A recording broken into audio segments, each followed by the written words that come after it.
आणि उपदेश करून जगद्गुरु तुकोबाराय म्हणतात, भोगतो घडी संचिता वाचुनी. कुठल्याही माणसाच्या जीवनामध्ये कुठलाही भोग हा त्या माणसाच्या संचित कर्माशिवाय त्याच्या जीवनामध्ये घडत नाही. आपण या मनुष्य देहाने या मृत्यू लोकामध्ये जन्माला आलो. आपल्या जन्माला कारण 3 आहेत.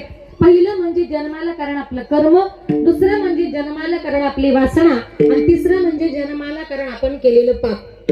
या 3 कारणांमुळे आपण या मृत्यू लोकामध्ये जन्माला आलो. आता जन्माला पहिलं कारण आहे ते म्हणजे आपलं कर्म. ज्ञानोबराय ज्ञानेश्वरी मध्ये वर्णन करतात, अगा कर्मी जीवरावे तेही सुख दुःखी पावे, आणि तया ते भोगावया यावे देहा एका. ज्ञानोबराय म्हणतात, अगा कर्मी जीवरावे, जे मागच्या जन्मातलं उरलंय ते सुख रूपी फळ असेल वा दुःख रूपी असेल, आणि तया ते भोगावया यावे देहा एका. ही कर्म हे ज्याचं त्याला भोगावं लागतं. कर्म नावाची गोष्ट अजूनपर्यंत कुणाला चुकलेली नाही. आणि म्हणून जीवन जगत असताना आपलं जर वाईट झालं, अजिबात कधी कुणाला दोष द्यायचा नाही. आता दुसरं, जन्माला दुसरं कारण आहे ते म्हणजे आपली वासना. संत महात्मे म्हणतात, जन्म घेणे लागे वासनेच्या संगे, त्याची झाली अंगे हरिरूप. जन्माला दुसरं कारण आहे ते म्हणजे आपली वासना. नाथ बाबा म्हणतात, माझे ज्ञानोबराय म्हणतात, मरते समय आपली वासना जिथे गुंतून पडते तिथेच माणसाला पुढचा जन्म मिळतो. आणि मरणी जया जाठवे तो तेची गती ते पावे, म्हणून सदा स्मरावे मातीची तोवा. ज्ञानोबराय म्हणतात, मरते समय तुमची वासना जिथे गुंतून पडते तिथेच माणसाला पुढचा जन्म मिळतो. मरते समय देवाचं नाव घ्या, देवाच्या चरणाजवळ जाल. आता आपल्या देहामध्ये जी वासना आहे ती वासना कशी आहे, तर त्या वासनेचं माझ्या नाथ बाबांनी गोड वर्णन केले. वासना वडाळ गाय गड्यानो, वासना वडाळ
वासना ओढाळ गाय.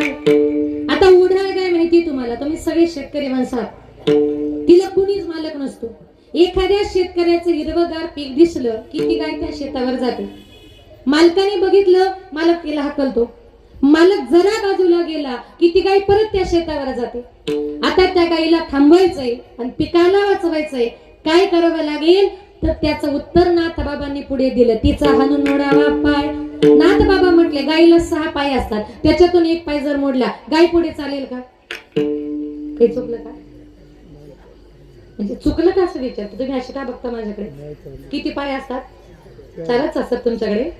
बरं, गायीला म्हणजे लक्ष आहे तुमचं, गायीला 4 पाय असतात, त्याच्यातून 1 पाय जर मोडला गाय पुढे चालणार नाही. तिचा हाणून मोडावा पाय. पण कीर्तन जरा व्यवस्थित ऐका, नाहीतर तुम्ही सगळे शेतकरी माणसं आहात.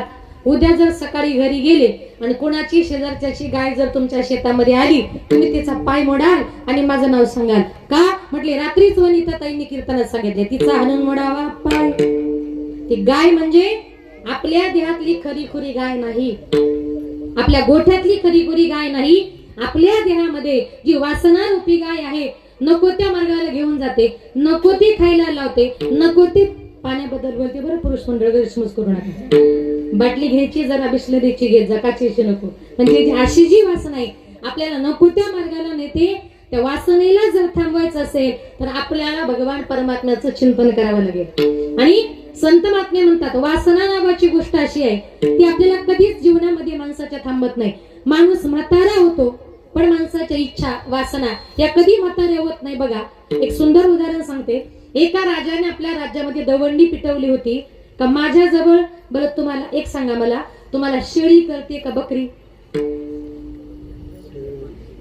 हा, दोन्ही कळतात. नाही ते काही काही लोक म्हटले ते मुंबई पुण्याच्या, आम्हाला फक्त बोकडा कळतो, असं नको व्हायला. हा, म्हणजे बघा, आता त्या राजाने आपल्या राज्यामध्ये दवंडी पिटवली. जो कोणी माझ्याजवळ ही शेळी आहे, हिचं कोणी जो पोट भरून आणेल त्याला 5 लाख बक्षीस. राजा म्हटला लोक किती मूर्ख आहे. राजा म्हटला, लोक म्हटले राजा किती मूर्ख आहे. शेळीचं पोट भरायचं म्हटले 5 लाख बक्षीस. एका शेतकऱ्याने तो पंजेचा विडा उचलला. त्याने ती शेळी घेतली, आपल्या घरी नेली, घासात नेली, मकात नेली, उसात नेली, गवतात नेली. दिवसभर शेळी चालली. संध्याकाळी शेळी राज दरबारामध्ये हजर केली. राजाने विचारलं, का रे शेळीचं पोट भरलं का? म्हटलं हो राजे. परीक्षा घ्यायची का? म्हटले बिंदास घ्या. प्रधानजी जरा घासाची पेंडी घेऊन या. प्रधान तिकडून घासाची पेंडी घेऊन आला. शेळीने लांबूनच अशी पेंडी बघितली आणि जी शेळी पळत सुटली, 1 मिनिटामध्ये घासाची पेंडी फसत. राजा म्हटला, का रे शेळीचं पोट भरलं म्हणतोस, शेळीनं घास कसा काय खाल्ला? दुसरा म्हटला, राजे द्या शेळीचं पोट. म्हटला मी भरून आणतो. त्यानं ती शेळी घरी नेली, घासात नेली, मकात नेली, उसात नेली. तिला सुग्रास, पेंड वगैरे सगळी काही चारली आणि आपल्या गावठी भाषेमध्ये शेळी उलटी फुगवली. संध्याकाळपर्यंत उलटी म्हणतात ना, हा, उलटी फुगवली. संध्याकाळी शेळी राज दरबारामध्ये हजर केली. राजाने सांगितलं, का रे शेळीचं पोट भरलं का? हो राजे. परीक्षा घ्यायची का? बिंदास घ्या. बघा म्हटले बिंदास घ्या. प्रधानजी जरा घासाची पेंडी घेऊन या. प्रधान तिकडून घासाची पेंडी घेऊन आला. शेळीने लांबूनच पेंडी बघितली आणि शेळी जी पळत सुटली, 1 मिनिटामध्ये घासाची पेंडी फसत. राजा म्हटला, का रे 2 दिवस झाले तुम्हाला शेळीचं पोट भरवता येत नाही. एक हुशार आणि कट्टर शेतकरी उठला. त्यानं सांगितलं, द्या या शेळीचं पोट. म्हटलं मी भरून आणतो. त्यानं ती शेळी घेतली, आपल्या घरी नेली. पहिलं तिच्या तोंडाच्या मापाचं एक मुष्क तयार केलं.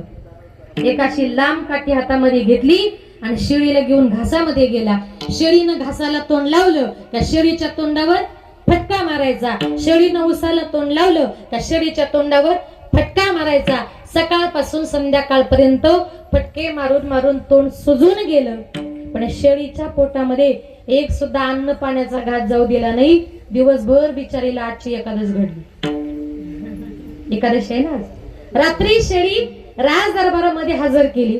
राजाने सांगितलं, का रे शेळीचं पोट भरलं का? हो राजे. परीक्षा घ्यायची का? बिंदास घ्या. राजाने बघितलं शेळीकडे, बिचारीचं पाटण पोट एकत्र झाली होती. त्याने सांगितलं, राजे विचार करू नका, बिंदास परीक्षा घ्या, शेळी काहीच करणार नाही. प्रधानजी जरा घासाची पेंडी घेऊन या. प्रधानजी तिकडून घासाची पेंडी घेऊन आला. शेळीने लांबूनच पेंडी बघितली. तिला दिवसभर काही खाल्लं नव्हतं, अशी भूक लागली होती. पण तिला माहिती होतं, ती त्या घासाकडे बघायची आणि मालकाकडे बघायची. घासाकडे बघायची कारण तिला माहितीये घासाला तोंड लावलं तर तोंडावर काय बसतो? फटका. मग न खाण्यापेक्षा उपाशी राहिलेलं बरं. तसं संत महात्मे म्हणतात, आपल्या देहामध्ये जी ही वासना आहे तिला जर थांबवायचं असेल, नामचिंतन रूपी काठीचा फटका जर आपल्या जीवनामध्ये बसला, देहातली वासना सुद्धा कळल्याशिवाय राहणार नाही. आता जन्माला तिसरं कारण आहे ते म्हणजे आपलं पाप. संत महात्मे म्हणतात, जन्माला कारण काय आहे?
आपण या मृत्यू लोकामध्ये जन्माला आलो, या देहाने आपल्याला पाप फेडायचे, पुण्य कमवायचे. काय करावं लागेल?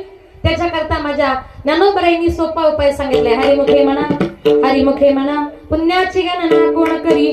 परमेश्वराचं हरी हरी असं चिंतन जर केलं, आपल्या पुण्याची तुलना कोणाही बरोबर होणार नाही. आणि म्हणून संत महात्मे म्हणतात, आपण हा देह घेऊन या मृत्यू लोकांमध्ये जन्माला आलो. इथे जन्माला आल्यानंतर आपल्या वाट्याला कितीही जरी दुःख आलं तरी त्याला माणसाने घाबरून जायचं नाही. कारण का? कुठल्याही माणसाच्या जीवनामध्ये कुठलाही भोग हा त्या माणसाच्या संचितानुसार त्याच्या जीवनामध्ये येत असतो. अभंगाचे प्रथम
भोगतोन घडे संचिता वाचोनी करावे ते मनी समाधान. तुकोबाराय म्हणतात, कुठल्याही माणसाच्या जीवनामध्ये कुठलाही भोग हा त्या माणसाच्या संचित कर्माशिवाय त्याच्या जीवनामध्ये घडत नाही. म्हणून संतांनी आपल्याला जो मार्ग सांगितला त्या मार्गाने आपल्याला प्रत्येकाला जायचंय. काही काही लोक जीवनामध्ये कधीच कुणाचं ऐकत नाही. बघा, एक दिवस एक बाई ब्राह्मणाकडे गेली. ब्राह्मणाला सांगितलं, मला जरा सत्यनारायणाची पूजा करायची, काय लागेल? ब्राह्मणाने तिला सगळी यादी तयार करून दिली. जाताना सांगितलं, बाई सत्यनारायणाची पूजा करायची म्हटल्यानंतर लक्ष्मी नारायणाचा जोडा असावा लागतो. तिने सांगितलं, माझे पती तर परदेशात राहतात. ब्राह्मणाने सांगितलं, बाई तुम्हाला पूजा करता येणार नाही, तुम्ही दुसरी जोडी बसवा. ती म्हटली, असं कसं? खर्च मी करणार, पूजा मलाच करायची. ब्राह्मण म्हटली, बाई तुमचे पती नाही, तुम्ही पूजा करू शकत नाही. ती बाई जरा पुढची हुशार होती. पुढची हुशार कळतं, ते पुढच्या हुशार बायका गावात कोणाला ऐकत नाही. ती उलट म्हणते, नाही नाही, माझ्यासारखी शहाणी आमच्या सगळ्या साकोरी गावात नाही. ती ब्राह्मणाला म्हटली, पुरुष लोक कसे, एखाद्या पूजेला जर बसले आणि तिथे जर त्यांची बायको हजर नसेल तर तुम्ही खिशामध्ये बायको म्हणून काय घेऊन बसता? सुपारी. कोणी सांगितलं? ब्राह्मणाने. मग ती म्हटली, पुरुषांकरता जर बायको म्हणून सुपारी आहे तर आमच्या करता नवरा म्हणून काय ऑप्शन? ब्राह्मणाने सांगितलं, बाई अजून तर शास्त्रात तसं काहीच नाही. ती म्हटली असं कसं, म्हणजे त्यांच्याकरता जर सुपारी आहे तर आमच्याकरता नवरा म्हणून काहीतरी असेलच ना, तुमचा अभ्यास कुठेतरी कमी पडतोय असं म्हटलं. त्या ब्राह्मणाला असा राग आला. रागाच्या भरात तो ब्राह्मण उठला, घरामध्ये गेला, शास्त्राचं पुस्तक घेतलं, 2-4 पानं पलटली आणि म्हटलं बाई सापडलं. ती म्हटली पटकन सांगा. ब्राह्मण म्हटला बाई, पुरुष लोक जर पूजेला बायको म्हणून सुपारी घेऊन बसतात ना, तर तुम्ही नवरा म्हणून एखादा मोठा बटाटाच घेऊन बसा. असं काही करू नका. हे जे लोक ऐकत नाही त्यांच्याकरता हा उपाय आहे. म्हणून संतांनी आपल्याला जो मार्ग सांगितला त्या मार्गाने जाण्याचा प्रयत्न करा. मार्ग दावणी गेले आधी दयानिधी संत तेनेची पण ते चालू जाता, न पडे गुंता कुठे काही. म्हणून संतांनी सांगितलेल्या मार्गाने जाण्याचा प्रयत्न करा. आता तुकोबारे म्हणतात, कुठल्याही माणसाच्या जीवनामध्ये कुठलाही भोग हा त्या माणसाच्या संचित कर्माशिवाय घडत नाही. संचित कर्म म्हणजे काय, तर मागच्या जन्माचं साचून ठेवलेलं कर्म. आता संचित कर्म माणसाला कसं भोगावं लागतं ऐका. एक दिवस माझे संत सज्जन महाराज जगन्नाथपुरीची रथयात्रा करण्याकरता मुक्काम दर मुक्काम करत करत निघाले होते. संध्याकाळच्या वेळेला एका गावामध्ये मारुतीचं मंदिर दिसलं, म्हणून महाराज त्या मंदिरामध्ये मुक्काम करता थांबले. संध्याकाळच्या वेळेला त्या मंदिराच्या बाहेरून एक 20-25 वर्षाची तरुण तडफदार स्त्री त्या मंदिराच्या बाहेरून चालली होती. ती बाई दिसायला फार सुंदर होती. महाराजांचं वय सुद्धा 20-25 वर्षाचं होतं आणि महाराजही दिसायला फार सुंदर होते. आणि त्यावेळेला त्या बाईनं महाराजांना बघितलं. ती बाई त्या महाराजांच्या प्रेमात पडली, मंदिरात गेली, सांगितलं महाराज आपण कोण. त्यांनी सांगितलं या देहाला सज्जन महाराज असं म्हणतात. आला तर कुठून, ओरिसा प्रांतातून आलोय. चालला तर कुठे, जगन्नाथपुरीची रथयात्रा करण्याकरता चाललोय. रात्रीचा मुक्काम, म्हटले तुमच्याच मंदिरात. भोजनाची व्यवस्था गावकरी जे देणार तेच खाणार, नाही कुणी दिलं तर पाणी पिऊन तसाच उपाशी झोपणार. त्या बाईने सांगितलं महाराज तुम्ही आमच्या गावचे अतिथी आहात, कोणीतरी तुम्हाला देणार मग तुम्ही खाणार, नाही कुणी दिलं तर तुम्ही उपाशी झोपणार. त्यापेक्षा महाराज तुम्ही असं करा, माझ्या घरी चला, मी तुमच्या करता पाचपक्वान्नाचं भोजन बनवते. त्या सज्जन महाराजांनी सांगितलं बाई आम्ही महात्मे कोणी संसारिकाच्या घरी जात नाही. असं करू नका महाराज, पाया पडते तुमच्या. साधू संत इथे घरातोची दिवाळी दशरा. ती बाई फार विनंती करत होती. महाराजांचा नाविलाज झाला. महाराजांनी विचार केला बाई एवढी विनंती करते, चांगली चांगली धार्मिक प्रमाण देते, बाई चांगली दिसते. सांगितले ठीक आहे बाई तुम्ही पुढे व्हा, मी पाठीमागून येतो. त्या बाईने महाराजांकरता पाचपक्वान्नाचं भोजन बनवलं. रात्रीच्या वेळेला महाराज आले आणि जेवण वगैरे झालं. जेवण झालं, महाराज हात धुण्याकरता बाहेर गेले आणि तेवढ्यात धो धो धो धो पाऊस पडायला सुरुवात झाली. आकाशामध्ये विजा चमकू लागला, ढगांचा गडगडाट सुरू झाला, मोठं वादळ उठलं होतं. सगळीकडे काही क्षणामध्ये पाणी पाणी झालं होतं. आणि सज्जन महाराजांनी सांगितलं माई भोजन खूप सुंदर झालं, आता मी येतो. तिने सांगितलं महाराज आता भोजन तर झालंय, एक रात्र मुक्कामाचा प्रश्न आहे, आजची रात्र तुम्ही माझ्या घरी मुक्काम करा. सज्जन महाराजांनी सांगितलं बाई भोजन झालंय, आता मुक्कामाचा आग्रह मात्र करू नका. असं करू नका महाराज, भोजन तर झालंय, पावसामध्ये तुम्ही भिजून जाल, खूप पाऊस पडतोय, पाया पडते महाराज, आजची रात्र थांबा, तुम्हाला पाहिजे तेव्हा पहाटे उठून जा, पण महाराज आता जाऊ नका. पाऊस खूप पडत होता. महाराजांचा नाविलाज झाला होता. सज्जन महाराज त्या बाईच्या घरी मुक्कामा करता थांबले. मध्यरात्रीच्या सुमारास आपला पती गाढ झोपलेला बघितला. ती बाई उठली, सज्जन महाराजांच्या रूम मध्ये गेली, महाराजांच्या अंगाला स्पर्श केला, सांगितलं उठा महाराज. महाराजांनी सांगितलं बाई अहो तुमचा पती घरामध्ये असताना तुम्हाला भीती वाटत नाही का. तिने सांगितलं महाराज तुम्हाला माझ्या नवऱ्याची भीती वाटते का. घरामध्ये पळत गेली, धारधार अशी कुऱ्हाड आणली आणि तीच कुऱ्हाड आपल्या नवऱ्याच्या डोक्यामध्ये टाकली आणि एका क्षणात त्या बाईने आपल्या पतीचा खून केला. हा सगळा प्रकार सज्जन महाराज बघत होते. एक स्त्री आपल्या नवऱ्याला जर मारू शकते, आता ही माझं काय करेल मी सांगू शकत नाही. मुठीमध्ये जीव धरला, घरातून उडी मारली आणि महाराज पळत सुटले. त्या बाईने विचार केला की अरे ज्या महाराजांकरता मी नवऱ्याला मारलं तो नवरा मेला आणि आता महाराजही पळाले, जगायचं कुणाकरता. बरं या महाराजांनी उद्या गावात जर जाऊन सांगितलं का हिनं हिच्या नवऱ्याचा खून केला, मला हे सगळं सोडून जेलमध्ये जावं लागेल. त्या बाईनं डाव पलटला. की बाई मध्यरात्रीच्या सुमारास घराच्या बाहेर पळत आली, आरडा ओरडा केला, धावा पळा वाचवा. सगळी गावकरी मंडळी आली. काय झालं बाई, त्यानं सांगितलं कोणी एक साधू महात्मा आपल्या गावात आला होता. मला वाटलं चांगलं असेल, त्याला मी माझ्या घरी नेलं, पाचेपक वर्णाचं भोजन खायला दिलं, रात्री त्याला मुक्कामाला जागा दिली. मध्यरात्रीच्या सुमारास माझा पती गाढ झोपलेला असताना या महाराजांनी माझ्यावर जबरदस्ती करण्याचा प्रयत्न केला. माझा पती मरे आला म्हणून या महाराजानं माझ्या पतीचाच खून केला. लक्ष नाही तुमचं महिला मंडळ, खून कुणी केला होता? तिनेच, पण आळ आणला महाराजांवर. हे ऐकून सगळी गावकरी मंडळी सज्जन महाराजांच्या पाठीमागे पळू लागली. गावाच्या बाहेर महाराजांना पकडलं, धरून बांधून महाराजांना मारुतीच्या मंदिरासमोर आणलं. त्या बाईला तिथे हजर केलं. तिला सांगितलं, बाई तुम्हीच सांगा या महाराजांना मारू का जिवंत सोडू? तिने सांगितलं, त्याला मारूही नका आणि त्यांना जिवंतही सोडू नका. बाई तुम्ही म्हणाल तसं. त्या बाईने सांगितलं, ज्या हाताने या महाराजांना माझ्या पतीचा खून केला, ज्या हाताने या महाराजांना माझी आबरू लुटली, या महाराजांचे दोन्ही हात तोडून टाका. त्या बाईच्या सांगण्यानुसार सज्जन महाराजांचे 2 हात तोडण्यात आले. चुकीची शिक्षा झाली. गावकऱ्यांनी सोडून दिलं. महाराज रडत रडत जगन्नाथपुरीला जाऊन पोहोचले.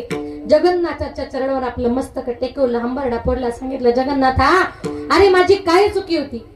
मी तुझी यात्रा करण्याकरता निघालेलो होतो, माझी काय चुकी? मी त्या मारुतीच्या मंदिरामध्ये मुक्काम करता थांबलो. ती बाई तिथे आली, तिने मला तिच्या घरी येण्याचा आग्रह केला, तिने मला भोजन खायला घातलं, तिने माझ्यावर जबरदस्ती करण्याचा प्रयत्न केला, तिने तिच्या पतीचा खून केला आणि सगळा खोटा खोटाळ माझ्यावर, आणि माझे 2 हात तुटले. जगन्नाथा अरे याच्यामध्ये माझी चुकी काय? जगन्नाथाने सांगितलं, सज्जन महाराज रडू नका, तुम्ही माझे फार जवळचे भक्त आहात, पण कितीही जवळचा भक्त जरी असला, माझ्या कुठल्याच भक्ताला कर्म नावाची गोष्ट चुकत नाही. हे तुमचे जे हात तुटले ना, हे महाराज तुमचं आत्ताच नाही, तुमचं मागच्या जन्माचं संचित कर्म आहे. आणि मग त्यावेळेला सज्जन महाराज म्हटले, जगन्नाथा अहो मागच्या जन्मामध्ये मी असं काय केलं का या जन्मामध्ये माझे 2 हात तुटले गेले? जगन्नाथाने सांगितलं, ऐका सज्जन महाराज, मागच्या जन्मामध्ये तुम्ही एक संन्यासी साधू होतात. ज्या बाईच्या घरी तुम्ही मुक्कामाला होते, ती बाई मागच्या जन्मात एक गाय होती. तिचा पती मागच्या जन्मामध्ये कसाई होता, आणि एक दिवस तो कसाई त्या गायीला रस्त्याने घेऊन चाललेला असताना त्या कसाईच्या हातून ती गाय सुटली. कुठे पळाली त्याला कळेना. तुम्ही तिथून चालला होता. त्या कसाईने विचारलं, महाराज माझी गाय इथून पळताना बघितली का? तुमच्या मनात पाप नव्हतं, तुम्ही उजव्या हाताचा संकेत केला. सांगितलं, हो तुमची गाय या दिशेने पळाली. आणि त्या गायीला समजलं का या महाराजांनाच माझा पत्ता सांगितला. ती गायी मनातल्या मनात म्हणते, सज्जन महाराज तुम्ही माझा पत्ता सांगितला, जर तुम्ही आज माझा पत्ता सांगितला नसता तर कदाचित माझा जीव वाचला असता, पण तुम्ही माझा पत्ता दाखवल्यामुळे हा कसाई मला काही क्षणात नेणार आहे, माझी कत्तल होणार आहे, मी मरणार आहे. या जन्मात नाही महाराज, पण पुढच्या जन्मात का होईना मी तुमचा काटा काढल्याशिवाय राहणार नाही. म्हणून सज्जन महाराजांचा काटा काढण्याकरता ती मागच्या जन्मातली ती गाय होती, ती या जन्मात बाई झाली. तिचा जो काही पती होता तो मागच्या जन्मामध्ये जो कसाई होता तो या जन्मात तिचा पती झाला, आणि मागच्या जन्मामध्ये त्यानं तिला कत्तलखान्यात कापल्यामुळे या जन्मामध्ये तिनं त्याला घरामध्ये कुऱ्हाडीनं कापला. ज्याचं कर्म त्याला. दोघांमध्ये माझी चुकी काय? तुमची चुकी एकच, त्या दिवशी तुम्ही एका हाताने जर गाय दाखवली नसती. हिंदू धर्मात गोमातेला पवित्र म्हणतात, गो हत्येसारखं दुसरं पातक नाही. त्या दिवशी एका हाताने दाखवलेली शिक्षा या जन्मामध्ये तुमचे 2 हात तुटले गेले म्हणून भोगतो न घडे संचिता वाचोनी आणि करावे ते मनी समाधान. म्हणून तुकोबाराय म्हणतात, कुठल्याही माणसाच्या जीवनामध्ये कुठलाही भोग हा त्या माणसाच्या संचित कर्माशिवाय जीवनामध्ये घडत नाही. आणि म्हणून संत महात्मे म्हणतात, आम्ही तुम्हाला देवाचं चिंतन करण्याचा आग्रह करतोय. का माहितीये? संत संग धरा तुम्ही